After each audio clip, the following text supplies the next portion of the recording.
Alright, there we have a GCFI outlet. We have a green light on, so we have power, we can run machinery, everything is great.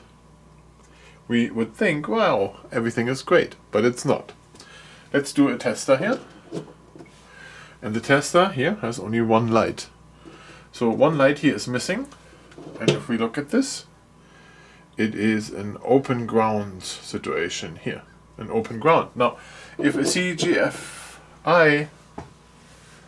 GFCI outlet has an open ground, what happens then is it doesn't really. So if I shorten this here, then I get a red light here, but it doesn't pop out, it doesn't interrupt the power.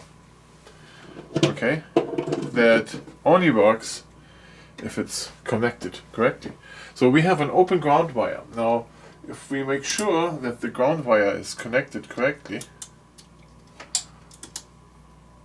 like this, right? If we do that, and now I have an accident here, then it turns really off. So it needs the ground wire to be connected. Very important.